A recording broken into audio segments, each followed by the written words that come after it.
오늘 새벽 기도회에 오신 여러 성도님들을 주님의 이름으로 환영합니다. 현대 문화의 특징 가운데 하나는 인스턴트 문화라는 것입니다. 이 인스턴트라는 단어는 고대 프랑스어의 그 어원을 둔 단어라고 하는데요. 그 뜻은 즉석에서 또는 손안에라는 의미를 갖고 있다고 합니다. 이처럼 모든 것들이 즉석에서 몇 분이면 만들어지는 시대를 우리는 지금 살아가고 있는 것입니다. 그런데 우리의 영적인 성숙은 이러한 인스턴트 문화와는 전혀 다릅니다. 거룩한 삶이란 순간적으로 이루어지는 것이 아니라는 것이죠. 우리가 어제 공부한 것처럼 하나님은 우리에게 찬양하는 생애를 살기를 요구하고 계십니다. 하지만 찬양하는 생애라는 것은 단순히 한 번의 감정이나 경험으로 이루어지는 생애가 아니라는 것이죠. 찬양하는 생애란 순간순간 우리 안에 계신 그리스도에 대한 체험으로 이루어집니다.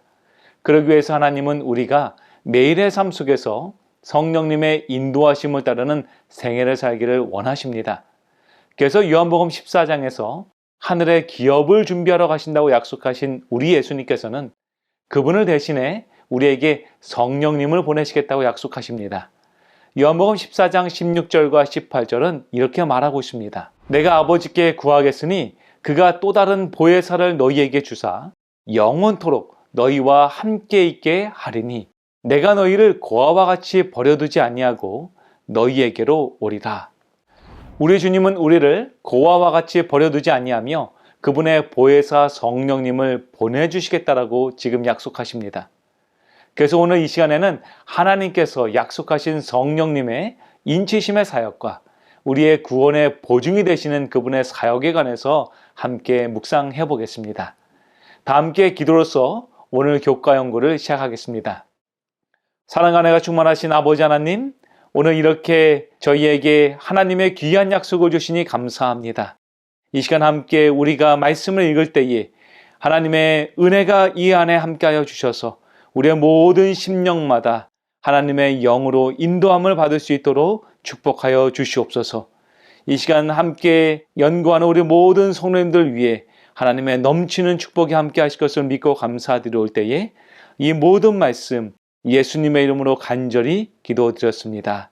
아멘. 목요일 교과 공부의 주제는 성령, 인장 그리고 계약금입니다. 다 함께 오늘의 주요 본문을 화면을 보시면서 함께 읽겠습니다. 그 안에서 너희도 진리의 말씀, 곧 너희의 구원의 복음을 듣고 그 안에서 또한 믿어 약속의 성령으로 인치심을 받았으니 이는 우리 기업의 보증이 되사 그 얻으신 것을 속량하시고 그의 영광을 찬송하게 하려 하심이라.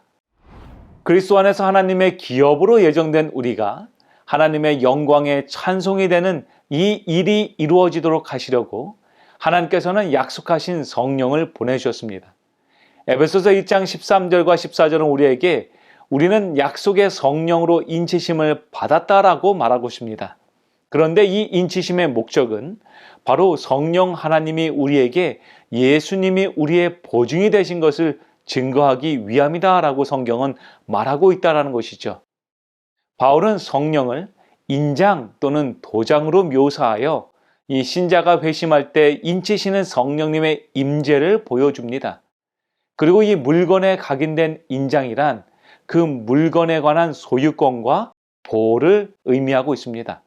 그렇기 때문에 성령님의 임재는 신자들이 하나님께 속해 있음을 표시함과 동시에 그들을 보호하시겠다라는 하나님의 약속을 우리에게 말하고 있다는 것이죠. 에베소서 4장 30절은 이렇게 말합니다. 하나님의 성령을 근심하게 하지 말라. 그 안에서 너희가 구원의 날까지 인치심을 받았느니라. 성령님께서 인치시는 사건은 우리의 구원과 매우 밀접한 관련이 있습니다. 여기서 인치다라는 말에 해당하는 헬라어는 스프라기조라는 단어가 사용되는데요. 이것은 공문서의 효력을 보장해 준다라는 의미가 있습니다. 따라서 하나님께서 성도들을 성령으로 인치셨다라는 것은 성도들을 당신의 소유로 확인하셨다라는 것이며 동시에 성도들에게 구원의 궁극적인 확실성을 부여해 주는 것입니다. 앤드루스 대학의 지리 모스칼라 교수님은 재림교회 신학회지 잘못 해석된 종말 문제라는 책에서 이렇게 묘사합니다. 바울은 사람이 생애를 예수님께 드리고 그분을 믿는 순간 성령이 그리스도를 믿는 자를 구원의 나를 위해 인치신다고 분명히 말한다. 이것은 자유케 하고 안도감을 주는 놀라운 진리이다. 성령은 그리스도를 따르는 자들이 믿기 시작할 때에 바로 구원의 인을 찍으신다. 이처럼 성령께서 우리에게 구원의 인을 찍으시는 그 사건은 우리로 하여금 우리는 하나님의 소유이며 구원의 확증을 얻은 백성임을 확인시켜 줍니다. 그렇기 때문에 우리는 더 이상 하나님의 구원하심에 대하여 두려워할 필요가 없다라는 것이죠. 또한 바울이 성령에 대해 사용한 두 번째 표현은 이 보증이라는 표현이 있습니다. 성령은 우리의 유업을 보증하시는 분이며 그 유업이 온전히 이루어질 순간을 확증시켜 줍니다. 고린도후서 1장 22절 이렇게 말합니다. 그가 또한 우리에게 인치시고 보증으로 우리 마음에 성령을 주셨느니라. 또한 고린도후서 5장 5절은 우리에게 이렇게 말하고 있습니다. 곧 이것을 우리에게 이루게 하시고 보증으로 성령을 우리에게 주신 이는 하나님이시니라. 성경은 분명히 성령 하나님이 우리에게 구원의 보증이 되신다라고 말하고 있습니다.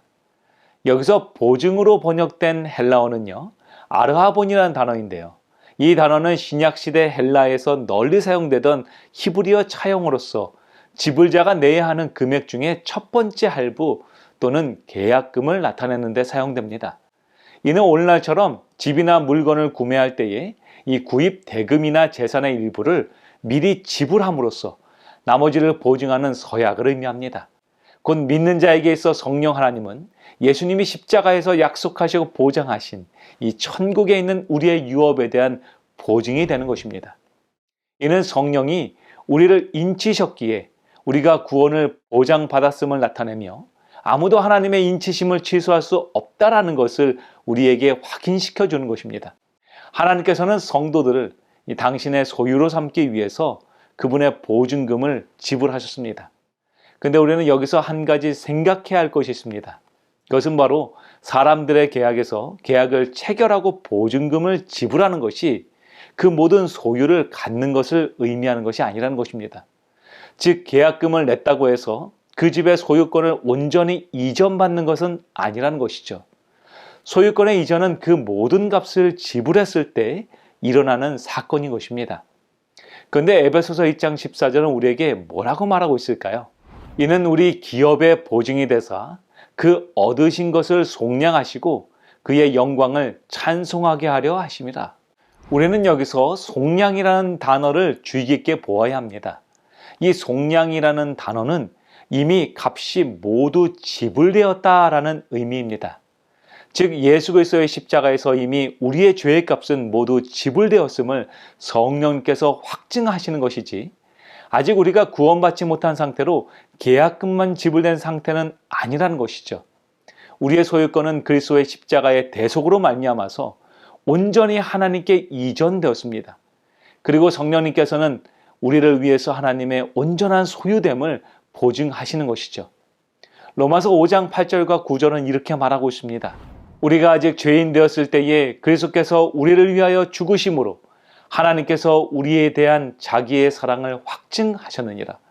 그러면 이제 우리가 그의 피로 말미암아 의롭다 하심을 받았으니 더욱 그로 말미암아 진노하심에서 구원을 받을 것이니. 우리는 아직 죄인이지만 예수님께서 그 십자가의 보혈로 우리의 모든 죄를 속량하셨습니다.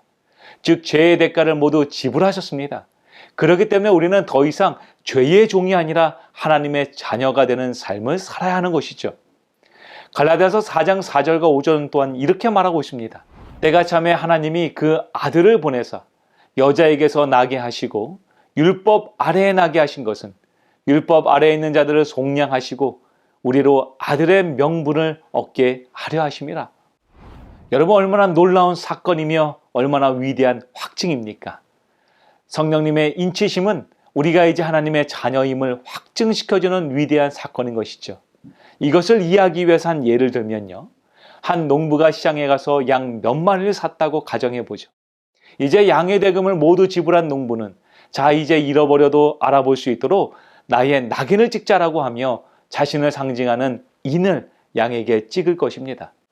그 농부는 돈을 다 지불했기 때문에 자기의 소유임을 확증하는 낙인을 찍을 수 있는 것이죠. 그가 찍은 낙인이 그 양들을 자기의 소유로 만드는 것이 아니고 그가 지불한 그 대속이 인을 찍을 수 있게 해주는 것입니다. 그렇기 때문에 그가 낙인을 찍는 것은 그 양들이 이미 자신의 것이 되었음을 확인하는 과정인 것이죠. 이제 우리는 약속의 성령으로 인치심을 받았다라고 성경은 말합니다.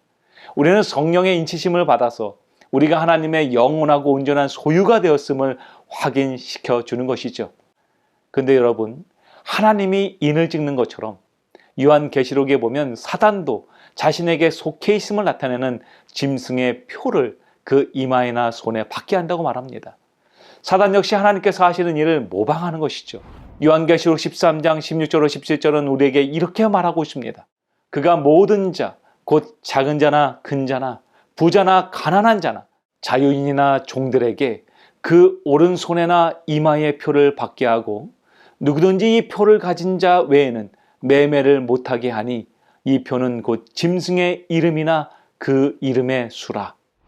즉 사단도 하나님께서 그분의 자녀들을 인치신 것과 같이 자신의 표를 그의 자녀들에게 받게 하는 것입니다. 그런데 이처럼 짐승의 표를 받지 아니한 사람들 역시 하나님의 편에 서서 그분을 증거한다고 요한계시록은 말하고 있죠. 요한계시록 14장 1절은 이렇게 말합니다. 또 내가 보니 보라 어린 양이 시온산에 섰고 그와 함께 14만 4천이 서 있는데 그들의 이마에는 어린 양의 이름과 그 아버지의 이름을 쓴 것이 있더라. 요한은 마지막 날에 그 양과 염소의 구분의 날에 양과 염소를 구분하는 명확한 한 가지를 지금 묘사하고 있습니다. 그것은 바로 구원을 받은 양의 무리에는 어린 양의 이름과 그 아버지의 이름이 찍혀 있다는 것입니다. 바로 성령의 인치심을 받은 사람들이 그곳에 서 있다는 것이죠. 그리고 그들은 바로 어린 양의 노래를 부르며 주님을 찬양하는 생애를 산다고 성경은 말하고 있는 것입니다. 사랑하는 성도 여러분, 오늘 우리가 그 구원의 날에 14만 4천의 구원받은 그 찬양대에 모두 참여하게 되기를 소망합니다. 그러기 위하여 여러분이시여 오늘 우리에게 성령으로 인치심을 받았다라는 그 믿음과 또한 하늘의 유업을 보증받았음을 우리가 믿게 되길 소망합니다. 성령님은 하나님으로부터 떠나 있는 우리들의 영적 상태를 일깨우는 역할을 하실 것입니다. 그분은 또한 우리들로 하여금 거듭나게 할 것입니다. 그래서 우리가 스스로는 할 수 없지만 그분의 능력으로 말미암아서 그리스도를 주라고 고백하는 그러한 생애를, 그 찬양하는 생애를 살 수 있도록 도와줄 것입니다. 사랑하는 성도 여러분이시여, 우리 모두가 이 성령님으로 인도함을 받아서 그 하늘의 약속의 보증을 받는 저와 여러분 되기를 간절히 소망합니다. 우리와 함께 기도로서 오늘 교과 연구를 마치겠습니다. 하나님, 오늘 우리에게 성령님의 인치심과 또한 하늘의 보증을 주시니 감사합니다. 아버지, 우리 모두가 하나님의 자녀임을 기억하게 도와주시고 그로 말미암아서 우리의 생애가 하나님을 온전히 찬양하는 생애 될 수 있도록 축복하여 주시옵소서. 오늘 이 아침 함께 머리 숙인 우리 모든 성도님들 위해 아버지 축복하여 주셔서 하나님의 넘치는 축복이 함께하며 오늘 하루도 매 발걸음마다 성령님의 인도함을 받는 축복된 생애 되게 인도하여 주시옵소서. 오늘 드려지는 모든 기도 가운데 축복하시며 오늘 모든 우리의 삶의 순간마다 그리고 모든 시간마다 주님 함께 하실 것을 믿고 감사드리올 때에 이 모든 말씀 예수님의 이름으로 간절히 기도드리옵나이다. 아멘.